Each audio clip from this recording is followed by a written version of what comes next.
नमस्कार दोस्तों, आज मैं आपको सुनाने जा रही हूँ अपने ही घर में अपने माता पिता की नौकरों जैसी हालत देखकर बेटे ने किया कुछ ऐसा कि राज ने मम्मी पापा की ऐसी हालत देखी तो उसके होश उड़ गए। उसने पार्टी से लौटी पत्नी के एक जोरदार तमाचा जड़ दिया। तुम्हारी हिम्मत कैसे हुई मेरी मम्मी पापा के साथ ऐसा करने की? ये घर उनके बेटे का है, तुम इसे दहेज में लेकर नहीं आई हो। राज ने चिल्लाते हुए कहा, मुझे लगा था कि तुम कुछ दिन में सुधर जाओगी और मेरे मम्मी पापा को अपने मम्मी पापा की तरह ही प्यार और सम्मान लोगी, क्योंकि हर रिश्ते को समझने में वक्त लगता है। लेकिन तुमने तो मेरे बाद मेरे मम्मी पापा की हालत नौकरों से भी ज्यादा बदतर कर दी। तुमने उनसे एक एक दाने का हिसाब मांगा, उनकी बेइज्जती की। वो अपने बेटे की कमाई खाते हैं, तुम्हारे बाप की नहीं, समझी? तुम अपना सामान पैक करो और यहाँ से चलती बनो। राज ने गुस्से में कहा। राज अपने मम्मी पापा से हाथ जोड़कर माफी मांगने लगा और वो दिन याद करने लगा जब वो अपने माता पिता को अपने साथ शहर लेकर आया था। अचानक एक दिन माँ की तबीयत बहुत ज्यादा खराब हो गई। उसकी माँ को हार्ट अटैक आया था, तो पांडे जी ने पड़ोसियों की मदद से उन्हें अस्पताल में भर्ती करवा दिया।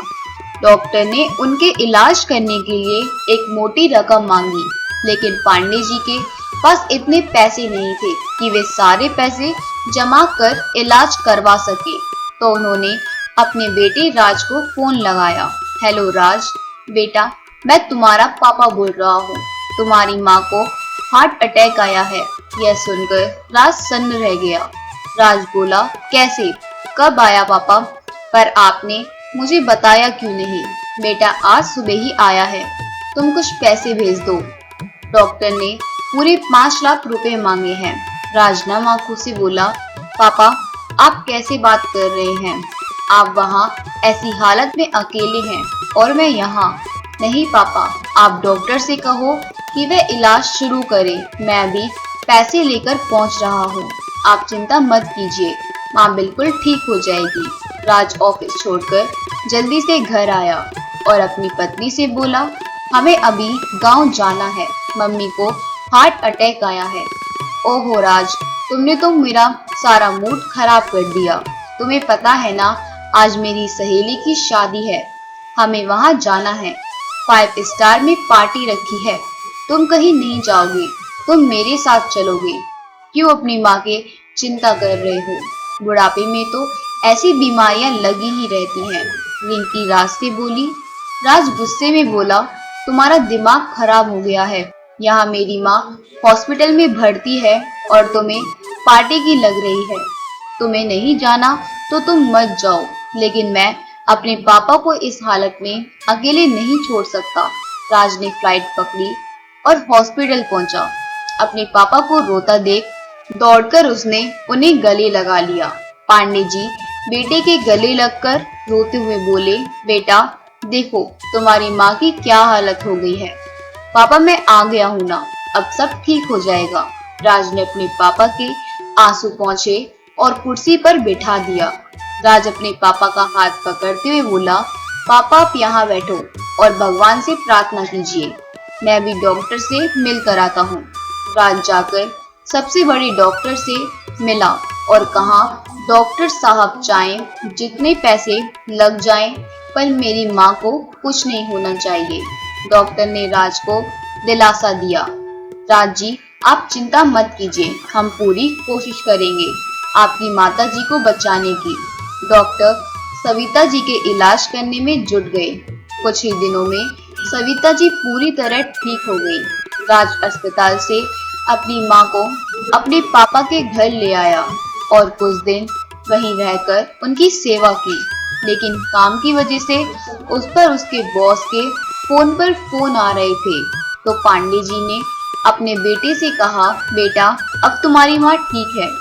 हाँ उसके जोड़ों का दर्द तो हमेशा का है, क्या करें, अब बुढ़ापा है, उसका कुछ नहीं कर सकते, तुम अब अपने काम पर लौट जाओ। राज ने हाँ में सिर हिला दिया। अगले दिन राज के हाथ में 2 बैग देखकर उसके मम्मी पापा चौंके। अरे बेटा, इसमें क्या है? इन बैगों में क्या ले जा रहे हो? राज बोला, पापा इन दोनों बैगों में आपका सामान है। आप दोनों मेरे साथ शहर वाले घर चल रहे हैं। नहीं बेटा, हम यही ठीक हैं। बस तुम हमसे मिलने आते रहना, हमारे लिए वही बहुत है। तुम तो जानते हो कि बहू हमें कुछ ज्यादा पसंद नहीं करती। पांडे जी कहते कहते भावुक हो गए। पापा, आप उसकी चिंता मत कीजिए, मैं सब संभाल लूंगा। पर आप दोनों को अब मैं अकेला नहीं छोड़ सकता। बेटे की इतनी जिद करने पर सविता जी और पांडे जी दोनों बेटे के साथ शहर आ गए। अपने सास ससुर को अपने घर देख रिंकी का गुस्सा 7वें आसमान पर चढ़ गया। सविता जी के कदम अपने बेटे के घर में पड़ ही नहीं रहे थे। तब वो मुस्कुराता हुआ बोला, मम्मी पापा, ये आपका ही घर है। आप इस घर में पूरे अधिकार के साथ रहेंगे। और राज ने अपने मम्मी पापा का हाथ पकड़ा और उन्हें उनके कमरे में ले गया। उस कमरे को देखकर सविता जी और पांडे जी भावुक हो गई। पापा, मैंने जब ये घर खरीदा था तभी आपका कमरा बिल्कुल आप दोनों के हिसाब से बनवाया था। बेटे का प्यार देख दोनों ने राज को गले लगा लिया। अब आप दोनों आराम से रहो, मैं आपके चाय नाश्ते का इंतजाम करवाता हूँ। अपने मम्मी पापा को उनके कमरे में छोड़कर जैसे ही बाहर आया, रिंकी हाथ पकड़कर खींचते हुए अपने कमरे में ले गई। तुम्हारा दिमाग खराब हो गया है क्या? तुम्हें इन गवार बड़े बूढ़ों को यहाँ लाने के लिए किसने कहा था? रिंकी, जवान संभाल कर बोलो, वो मेरे मम्मी पापा हैं और तुम लोगों को उनकी चिंता करने की कोई जरूरत नहीं है। मैं अकेला ही बहुत हूँ अपने मम्मी पापा की देखभाल करने के लिए। लेकिन एक बात ध्यान रखना, तुम्हारी वजह से मेरे मम्मी पापा को कोई तकलीफ नहीं होनी चाहिए, वरना मुझसे बुरा कोई नहीं होगा। राज ने अपने मम्मी पापा की देखभाल के लिए एक नौकर रखा। राज के मम्मी पापा राज के साथ बहुत खुश थे, लेकिन रिंकी हमेशा बड़बड़ाती रहती। एक दिन राज को एक मीटिंग के लिए शहर से बाहर जाना था। राज ने नौकर को सब समझा दिया कि मेरे बाद मम्मी पापा को कोई तकलीफ नहीं होनी चाहिए। राज बेटा, तुम क्यों इतनी चिंता करते हो? तुम बेफिक्र होकर अपने काम के लिए जाओ। सविता जी ने अपने बेटे के सिर पर हाथ रखते हुए कहा। राज काम के लिए शहर से बाहर चला गया। बेटे के जाते ही रिंकी हमेशा सास ससुर को ताना देती, यहाँ आकर पड़ गए हैं, इतना भी नहीं जानते शहर में कितनी महंगाई है, इनके आते ही घर में कितने खर्चे बढ़ गए हैं, पूरे घर को दवाई खाना बना रखा है। अरे मेरे मायके में तो इन दोनों को नौकर भी ना रखे, गवार कहीं के, ना पहनने की तमीज है ना खाने की। बहू की बातें सुनकर दोनों चुप रह जाते। बहू ने घर के नौकर को बेटे के जाते घर से निकाल दिया और उसकी जगह पांडे जी को काम पर लगा दिया। एक दिन रिंकी दनदनाते हुए उनके कमरे में आई और गुस्से में बोली, बहुत हो गई मेहमान नवाजी, चलिए बाबूजी, थोड़ा हाथ पैर भी चला लीजिए, वरना बुढ़ापे में जाम हो जाएंगे तो आपको ही तकलीफ होगी। रिंकी तमक कर बोली, मम्मी जी रसोई में चलिए, आप थोड़ा मेरा हाथ बटाओ। बेटा, तुमको जितना काम बताना है मुझे बता दो, मैं कर दूंगा, पर यह सब इनसे नहीं होगा। हाँ, आप दोनों तो यहाँ मुफ्त की रोटी तोड़ने को ही तो पड़े हैं, बस काम की मत कहो। रिंकी मन ही मन कुछ बुदबुदाते हुए बोली, यह पकड़िए थैला और सब्जी लेकर आओ, और हाँ, सब्जी लाकर धोकर रसोई में रख देना। पांडे जी ने थैला पकड़ा और सब्जी लाने चले गए और लाकर उन्हें रसोई में धोकर रख दी। बेटा, मैंने सब्जी धोकर रसोई में रख दी है, सुबह सुबह सब्जी लाने और धोने में मेरे हाथ पैर सुन्न हो गए हैं।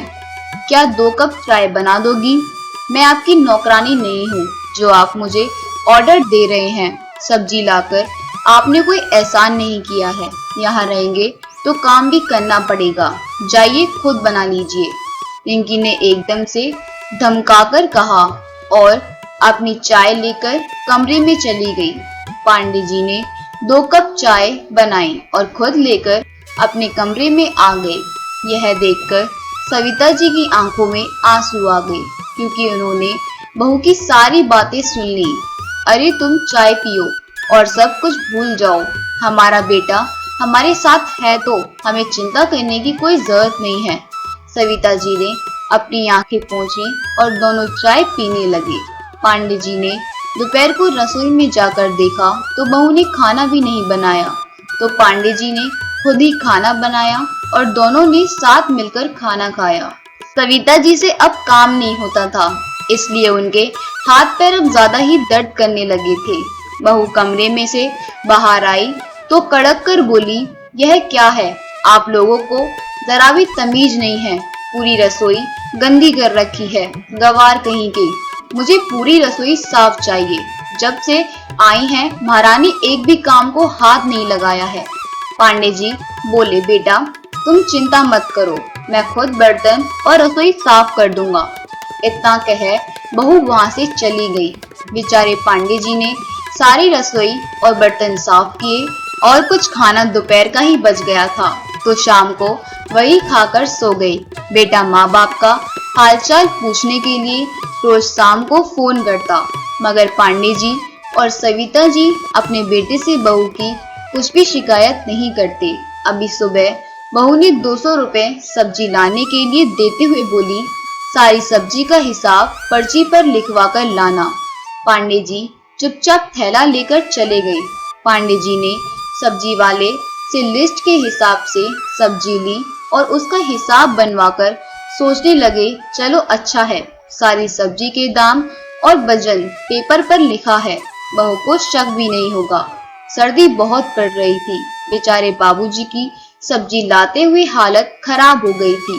रास्ते में उन्हें एक चाय की दुकान दिखाई दी, तो वहां रुककर उन्होंने 10 रुपए की चाय पी और सब्जी लेकर घर पहुंचकर सब्जी धोकर रसोई में रख दी। बहू को सब्जी के बचे पैसे वापस किए तो उसने हिसाब देखकर कहा, मुझे पता था चोरी तो तुम जैसे लोगों के खून में बसी होती है। आपको इतना भी नहीं पता कि कोई भी चीज उसे बिना इजाजत नहीं लेनी चाहिए। बताओ 10 रुपए कहाँ गए?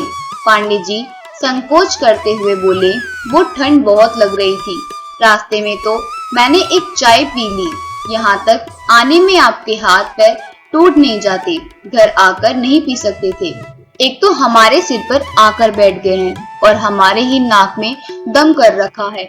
इस तरह की बातें सुनकर दोनों की आंखें नम हो गईं, पर बेटे के खातिर वह सब कुछ चुपचाप सह गई। अब तो बाबूजी रोज ही अपना और अपनी पत्नी का चाय नाश्ता खाना सब खुद बनाते हैं और बर्तन और रसोई खुद ही साफ करते। एक दिन रिंकी की सहेली उसे मिलने घर आई, तब बाबूजी सविता जी के लिए दलिया बना रहे थे।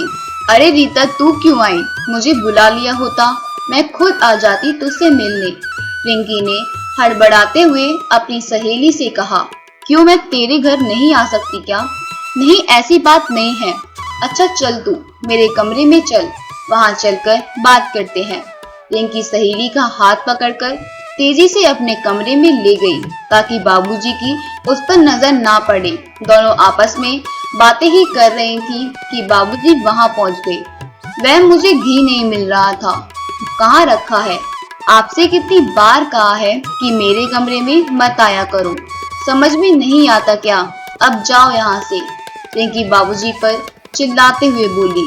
रीता ने रिंकी से पूछा, कौन है ये इतने बूढ़े? पहले तो कभी नहीं देखा। अरे कुछ नहीं यार, नौकर है, अभी नया नया लगा है तो इसे कुछ पता नहीं है कि सामान कहाँ रखा है। बहू की बातें सुनकर बाबूजी की आंखों में आंसू आ गए। पीछे से बहू ने कहा, सुनो, मेरी और मेरी सहेली के लिए 2 कप कॉफी लेकर जल्दी आओ।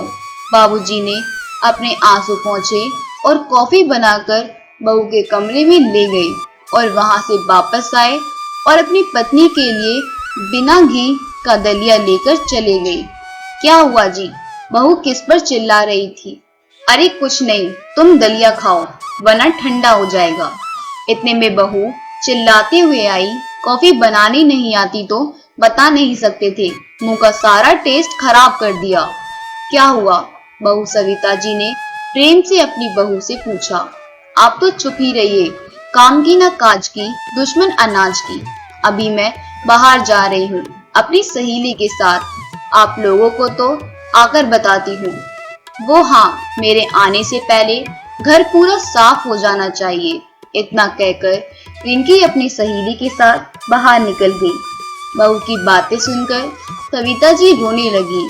अरे सविता, तुम बात बात पर रोया मत करो। देखो, अभी मैं थोड़ा बहुत घर का काम कर भी लेता हूँ तो इसमें क्या बुराई है। तुम ही तो कहती हो कि आदमी के हाथ पैर चलते रहने चाहिए, वरना उसका शरीर जाम हो जाता है और ऊपर से 100 बीमारियां और लग जाती हैं। बाबूजी ने सविता जी के आंसू पोंछे और कंबल उड़ाकर आराम करने के लिए बोल दिया और खुद रसोई में बर्तन साफ करने लगे। थोड़ी देर में, मम्मी पापा कहाँ हो आप? देखो मैं तुम्हारे लिए क्या लाया हूँ। मम्मी पापा के कमरे में राज दौड़ कर गया। माँ के पैर छूते हुए बोला, अरे माँ, कैसी हो? आपकी तबीयत कैसी है? बेटे को सामने देखकर सविता जी की आंखें भर आईं। माँ देखो तो, मैं दिल्ली से आप लोगों के लिए क्या लेकर आया हूँ। आपके लिए नया शॉल, नई जर्सी। और बाबूजी कहाँ हैं? माँ कब से पूछ रहा हूँ, बाबूजी कहीं दिखाई नहीं दे रहे हैं। सविता जी ने रोते रोते अपने बेटे को सब बता दिया। राज के पैरों तले जमीन खिसक गई। रसोई में जाकर देखा तो बाबूजी रसोई में बर्तन साफ कर रहे थे। यह देख राज की आंखों में आंसू आ गए। अरे बेटा, तुम कब आए? हाँ बाबूजी, काम जल्दी हो गया तो बस चला आया। इतने में रिंकी भी घर पहुंच गई। राज को देखकर उसके होश उड़ गए। अरे राज, तुमने तो बोला था कि तुम 2 दिन बाद आओगे, फिर यहाँ कैसे? रिंकी जैसे ही राज के पास आने लगी, राज ने एक जोरदार तमाचा रिंकी के गाल पर जड़ दिया और गुस्से से बोला, तुम्हारी हिम्मत कैसे हुई मेरे देवता सम्मान माँ बाप के साथ ऐसा करने की? यह घर उनके बेटे का है तो इसे तुम दहेज में लेकर नहीं आए। राज ने रिंकी के ऊपर चिल्लाते हुए कहा, मुझे लगता था कि तुम मेरे मम्मी पापा को अपने माता पिता की तरह प्यार और सम्मान देने लगोगी, क्योंकि हर रिश्ते को समझने में वक्त लगता है। लेकिन तुम मेरे मम्मी पापा की हालत नौकर से भी ज्यादा बदतर कर दी। उनसे तुमने एक एक पाई का हिसाब लिया, उनकी बेइज्जती की। वह अपने बेटे की कमाई खाते हैं, तुम्हारी बाप की नहीं, समझे? तुम अपना सामान बांधो और निकलो यहाँ से। राज ने रिंकी के ऊपर गुस्सा करते हुए कहा, इस घर में तुम्हारे लिए अब कोई जगह नहीं है। रिंकी राज के पैरों में गिरकर माफी मांगने लगी। राज, तुम ऐसा कैसे कर सकते हो? तुम मुझसे प्यार करते हो ना? हाँ, प्यार करता हूँ, लेकिन इसका मतलब यह नहीं है कि मैं अपने जन्मदाता माता पिता का अपमान सहूं, तुम्हारे लिए इनको अकेला छोड़ दूं। मैंने सोचा था कभी ना कभी तो तुम मेरे मम्मी पापा को समझोगी, लेकिन नहीं, मैं गलत था। तुम जैसे ही हंसते खेलते परिवार को बर्बाद कर देती हो। देखो मेरे मम्मी पापा को, अब भी वह तुम्हारे खिलाफ एक शब्द भी नहीं बोल रहे हैं और तुमने उनकी हालत नौकरों से भी बदतर कर दी।